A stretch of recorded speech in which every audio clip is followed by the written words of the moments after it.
সমস্তলৈ মোৰ সেৱা জনাই আজি আমি নামঘোষা পাঠ আৰু ব্যাখ্যা এই ভাগ নম্বৰ আহি 195 আহি উপনীত হৈছোঁ। শিক্ষাটো সমস্ত আজি আমি 195 ভাগত নামঘোষা পাঠ আৰু ব্যাখ্যা দুভাগ আমি ঘোষা আগবঢ়াম। সেয়া হৈছে 575 আৰু 576 নম্বৰ ঘোষা। আজি ঘোষা তাৎপৰ্য বা কি কৈছে আমি আপোনালোকলৈ আগবঢ়াম। এই সাধু সমস্ত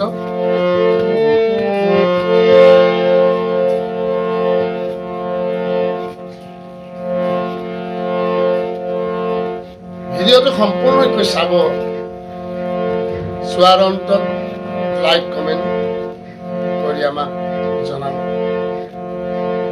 আৰু যিসকলে আমাৰ KKM কৃষ্ণ কথা অমৃত এই চেনেলৰ প্ৰথম দৰ্শক ৰূপে আহিছে, তেওঁলোকৰ প্ৰতি মোৰ অনুৰোধ, চেনেলটো ছাবস্ক্ৰাইব কৰি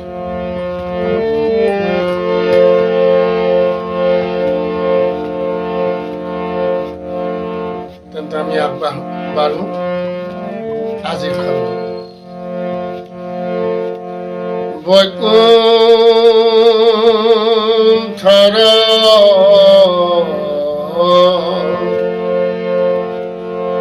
কল্পতৰু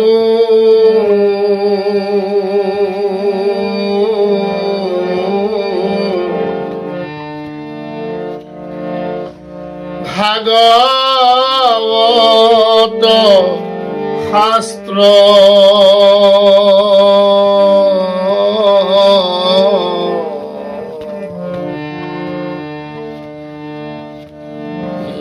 ইহাৰ উত্তম ফল হৰি নাম মাত্ৰ।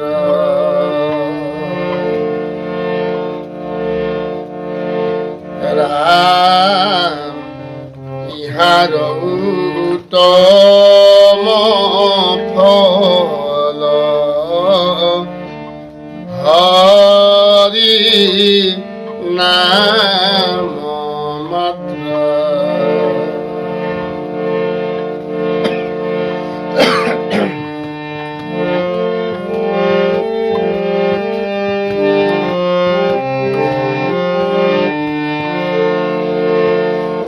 ভাগৱত শাস্ত্ৰৰ বৈকুণ্ঠৰ কল্পতৰু বৃক্ষস্বৰূপ।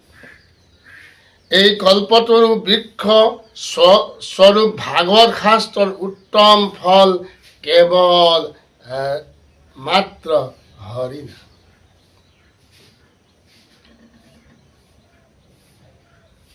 ভাগৱত শাস্ত্ৰ পূৰ্বে বৈকুণ্ঠত আছিল।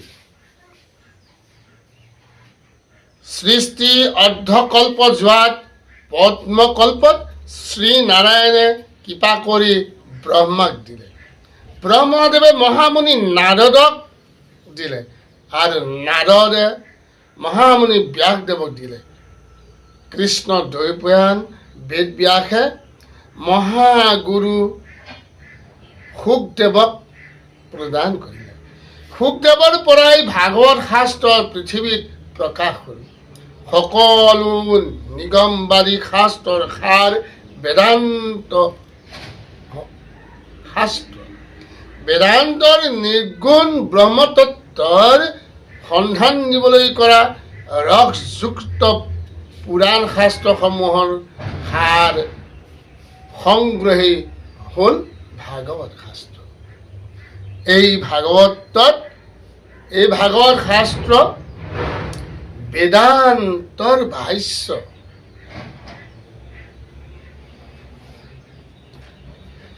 বেদান্তৰ ভাষ্য ইটো মহাভাগৱত শংকৰদেৱে কৈ থৈ গৈছে।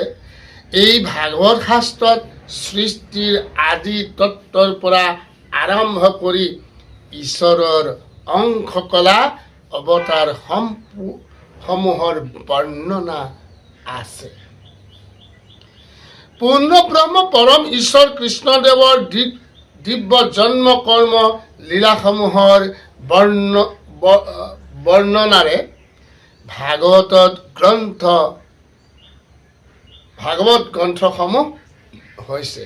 এই ভাগৱত শাস্ত্ৰৰ উত্তম ফল কেৱল মাত্ৰ হৰিনাম, কেৱল মাত্ৰ হৰিনাম। তাকে ভাগৱতত কৈছে, ভাগৱতে আছে শ্লোক 18,000, সমস্তৰে মুখ্য মাত্ৰ হৰি নাম সাৰ।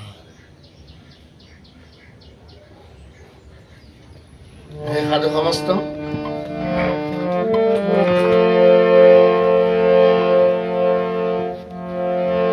আমি আগবাঢ়িছো পৰৱৰ্তী ঘোষা 574। হৰি নাম, হৰি নাম,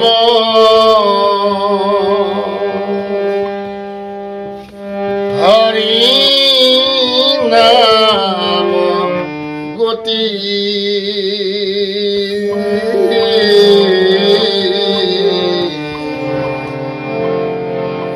হৰি নামে ভকত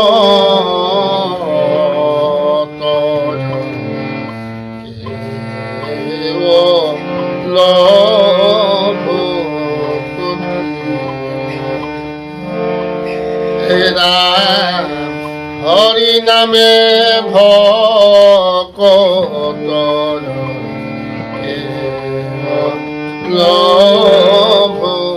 গতি, হৰি নামে ভকতৰ গতি।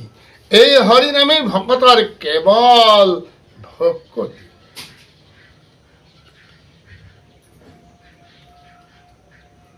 সমস্ত ভাগৱত মহাগ্ৰন্থৰ সাৰ একমাত্ৰ হৰি নাম। এই পৰম মংগলময়, পৰম মহিমাযুক্ত হৰি নামী ভকতসকলৰ গতিদাতা। হৰি নামেই ভকতসকলৰ কেৱল ভকতি। পৰম পুৰুষ ভগৱন্তক সন্তুষ্ট কৰা উপায় একমাত্ৰ হৰি নাম।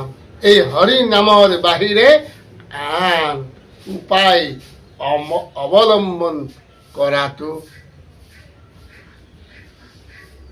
প্ৰয়োজন বোধ নাই।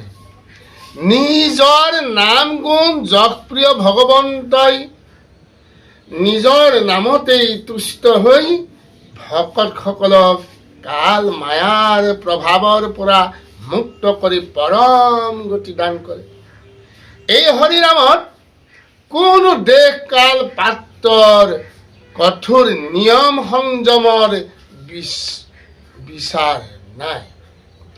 প্ৰভুৰ চৰণত ভক্তি কৰিবলৈ কোনো জ্ঞান বৈৰাগ্যৰো প্ৰয়োজন নাই। কেৱল মাত্ৰ সুদৃঢ় বিশ্বাসে হৰি নাম কীৰ্তন কৰি থাকিলেই ভকতে পৰম গতি লাভ কৰে। কৃষ্ণ।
সম্ভাৰ